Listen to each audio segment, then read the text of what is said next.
জ্যামিতি বৃত্তের বিভিন্ন অংশ আজকে তোমাদের বোঝাবো আমি। বৃত্তের বিভিন্ন অংশ, বৃত্তের তো শুধু বৃত্ত তোমরা জানো, কিন্তু বৃত্তের এক একটা অংশের এক একটা নাম আছে না?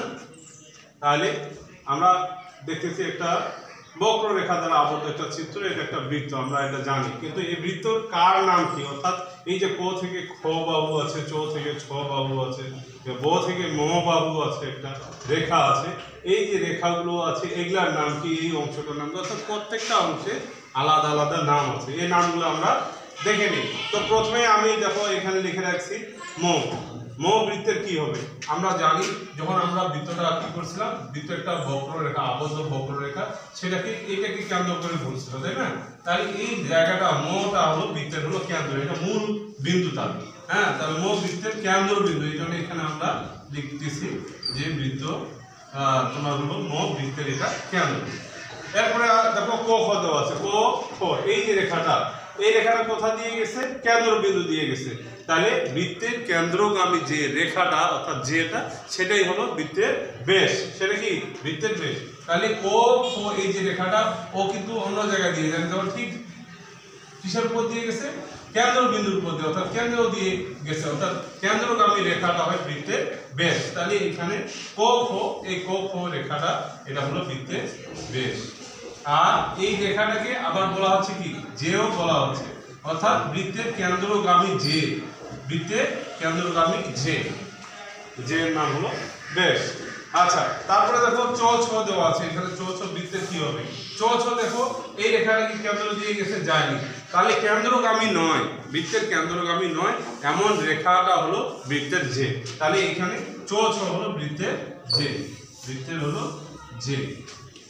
আচ্ছা, তারপরে আসো বম। দেখো এই যে বম, তাহলে বৃত্তের পরিধি থেকে কেন্দ্র বিন্দু পর্যন্ত যে অংশটা রেখাটা থাকে সেটা হলো বৃত্তের হলো ব্যাসার্ধ। অর্থাৎ এটা দেখো অর্ধেক আছে, এইখান থেকে এটা, আবার এখান থেকে এটা, তাহলে পুরোটা হবে কিন্তু অর্ধেক আছে, এটা হলো ব্যাসার্ধ।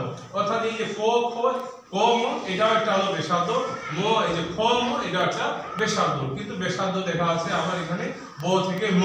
হ্যাঁ, তাহলে বৃত্তের পরিধি থেকে কেন্দ্রবিন্দু পর্যন্ত যে রেখাটা থাকবে সেটা হলো বৃত্তের ব্যাসার্ধ। হ্যাঁ, তাহলে আমরা বম কি পেলাম? বৃত্তের ব্যাসার্ধ, ব্যাসার্ধ। আর ব্যাসার্ধ হলো বৃত্তের, আমরা এখানে ব্যাসার্ধ বলি কি? ব্যাসের অর্ধেক হলো ব্যাসার্ধ, ব্যাসের অর্ধেক ব্যাসার্ধ। অর্থাৎ ব্যাস হলো ব্যাসার্ধের দ্বিগুণ, ব্যাস হলো ব্যাসার্ধের দ্বিগুণ, আর ব্যাসার্ধ হলো ব্যাসের অর্ধেক। এরপরে আসো ও কি? এই যে ও তোমার এখানে দেখাচ্ছে, এইটাকে আমি দেখাচ্ছি, এই অংশটা, এই যে এখানে যে দ্বারা বিভক্ত করা হচ্ছে, এই যে এই অংশটা, এটার নাম হলো বৃত্ত চাপ, এটা একটা চাপ। তাহলে অংশটা হলো বৃত্ত চাপ, অর্থাৎ যে দ্বারা বিভক্ত অংশকে বলা হয় বৃত্ত চাপ। তাহলে বৃত্ত চাপ, বৃত্তের বৃত্ত চাপ, বৃত্ত চাপ, বৃত্ত চাপ।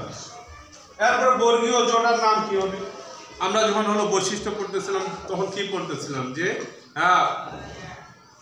বৃত্ত যে বক্ররেখা দ্বারা আবদ্ধ তাকে পরিধি বলে, এই টপিকটা আমরা পড়ছিলাম। তাহলে এই বৃত্তটা এই বক্ররেখাটার দ্বারা কি আবদ্ধ, তাহলে এটার নাম হলো পরিধি, অর্থাৎ জো বৃত্তের পরিধি, জো হলো বৃত্তের পরিধি, যে বৃত্তের পরিধি। তো এতটুকু অংশ ছিল, আমি তোমাদের বোঝানোর চেষ্টা করলাম, নিশ্চয়ই তোমরা বুঝতে পেরেছো। ধন্যবাদ।